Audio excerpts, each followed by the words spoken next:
The book was called Advertisements for Myself. It had a picture of me wearing a sailor's cap, a captain's cap, which was a joke because I'd never sailed at that point. And then it had 4 more pictures of different periods of my life up to then, because when the book came out in 1959, at that point I was 36 years old and felt myself already not middle-aged, but certainly well over my career, you know, as if there was more career behind me than there'd be ahead. And the title came out of a certain wicked spirit in me. You know, everything in America at that point was being advertised, but the one thing is you never could speak about yourself as if you were the least bit important, or you had to be very modest. But in other words, what was the mark of a man who was a billionaire? He was modest. You see, how nice. He made all that money and yet he's modest. And there was such bullshit to everything, such bullshit, that my whole feeling was, all right, let me try to break through all that crap. Let me try to say, here, I'm writing a book. It's an anthology of my pieces with commentary on them. What the devil is it if it's not advertisements for myself? Let's call the book that. And I've never regretted taking that title. A lot of people took offense at the title.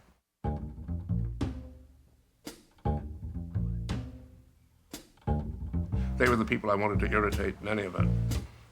After all, what's the use of being a writer if you can't irritate a great many people? The shits are killing us, even as they kill themselves. Each day, a few more lies eat into the seed with which we are born. Little institutional lies from the print of newspapers, the shockwaves of television, and the sentimental cheats of the movie screen. We have grown up in a world more in decay than the worst of the Roman Empire. We want the heats of the orgy and not its murder, the warmth of pleasure without the grip of pain. And therefore the future threatens a nightmare, and we continue to waste ourselves.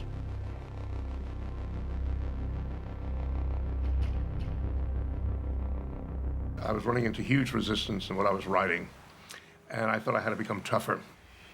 And so I began that long road, which goes on for 20 or 30 years of learning how to fight, learning how to think in new ways, changing one personality for another. And in a certain sense, I became, if you will, a species of combat soldier in life rather than in war. If there hadn't been this search for a greater machismo in myself, then I probably would have ended up a victim of cancer. Certainly my writing in that period is just obsessed with cancer, that everything in the scheme of things is seeking to give us cancer. Because after all, what is cancer but the revolt of the cells? And I do think that probably this shift in my personality was my cancer cure, if you will. It was a matter of taking on risks that I had been afraid of before. And so, you know, I started getting into a few fights that I would not normally have gotten into. And so I wasn't as nice as I thought I was. And dark, ugly, competitive streaks that were powerful in me began to come out. And of course it accelerated. And it became more intense.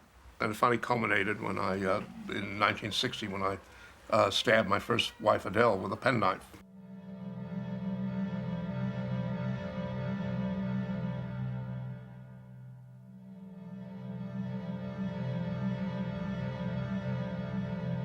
It changed everything in my life. It is the one act I can look back on and regret for the rest of my life. And it happened. It happened out of the way I was living. There's no question about that.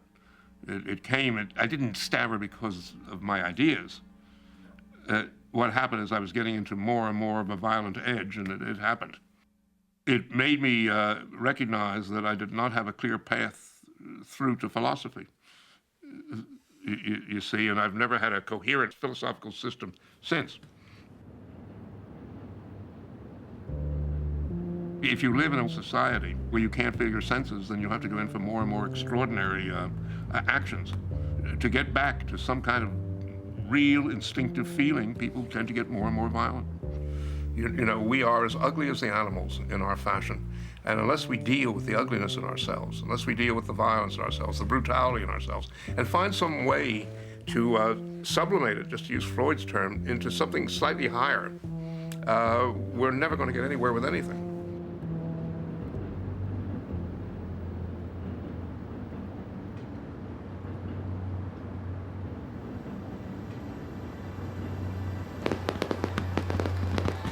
There's a dream life in America. And I felt that Kennedy and Mrs. Kennedy were closer to that dream life, or that Richard Nixon would be. And what it meant to me was that, precisely because of their youth and their good looks, we're going to encourage willy-nilly, whether they chose to or not, an opening in America, a return to the sense of oneself as a human animal who lived in a field of senses.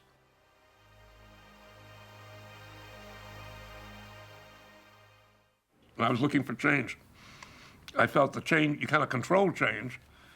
It'll go in all sorts of directions I don't foresee, but that's better than the status quo we're living in.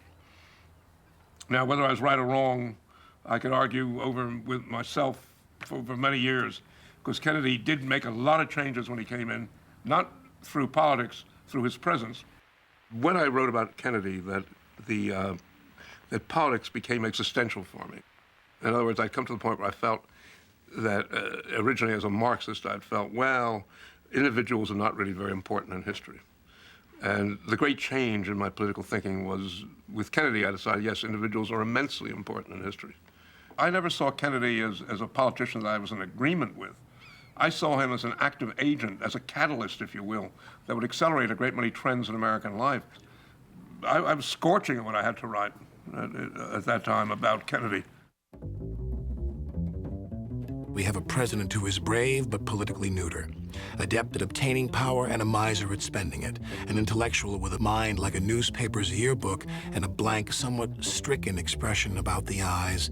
A numbed mind seems to speak behind them. A president is supposed to enrich the life of his people. The mind which looks out from this president's eyes has lost the way.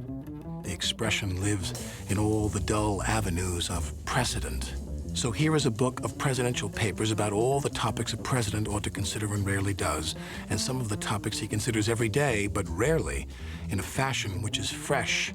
Here are some of its topics: capital punishment, censorship, drug addiction, juvenile delinquency, America's need for a hero, political conventions, the CIA, Castro, the black bourgeoisie, the Negro emergence, fallout shelters, the First Lady as a television entertainer, the First Lady as a hostage, the nature of the Jews, the nature of dread, the dialectic of God and the devil, the press, the mafia, the magic of large events, the Negro as churchgoer and magician, the logic of death versus the establishment's defense of life, scatology, witchcraft, revolution, the state conservatism of Senator Goldwater, the end of the Cold War, the war between the conservative and the rebel, cannibalism, digestion and the unconscious, being and soul, courage, cowardice and food, sex of upper classes and lower classes, architecture, totalitarianism.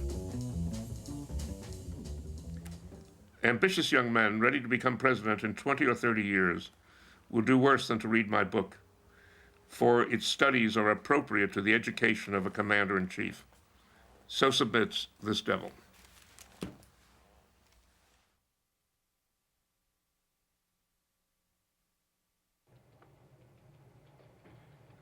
From Dallas, Texas, the flash, apparently official, President Kennedy died at 1 p.m. Central Standard Time, 2 o'clock Eastern Standard Time, some 38 minutes ago.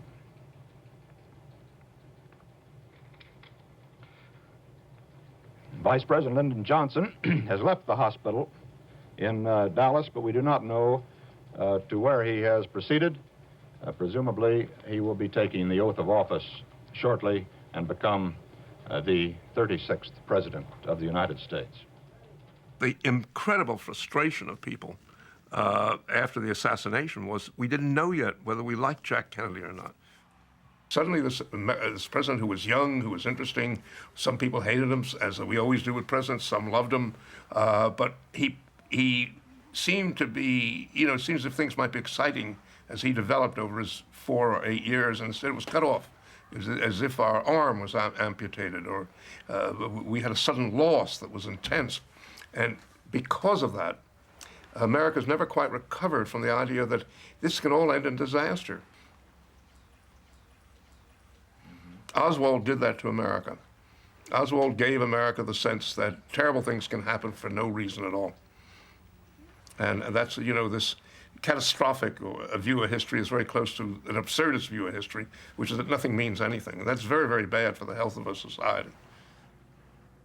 I was fascinated with Oswald, for 30 years, ever since the assassination and ever since he was in turn killed. And I spent a lot of time on conspiracy theory. I talked about it with my friends many, many years, read all the books about it, did an awful lot in relation to it. The key thing about Oswald is his odd relation to America. He's a very special kind of American because Oswald was the consummate loner. Nobody ever saw him as a human being. They saw him either as a patsy, as a victim, or they think of him as just this sort of mean, hideous little creature who killed a great president. He didn't see it that way. He saw himself as a genius, as extraordinary, as incredible. And he knew better. He knew how to save the world if only people would listen to him. This was the sort of immense intensity in him. There are so many Americans who are like that. They don't all commit assassinations, far from it. Most of them just drink themselves to death or go slightly mad or are known as eccentrics or what have you. But Oswald did typify this incredible, what can I say, magnification of the inner life of all those Americans who are loners. They live those intense inner life and cannot believe that they're insignificant or trivial in the scheme of things. That is anathema to them. That is obscene. And so they very often go in for extraordinary ventures in order to prove to themselves that they are what they think they are, which is exceptional.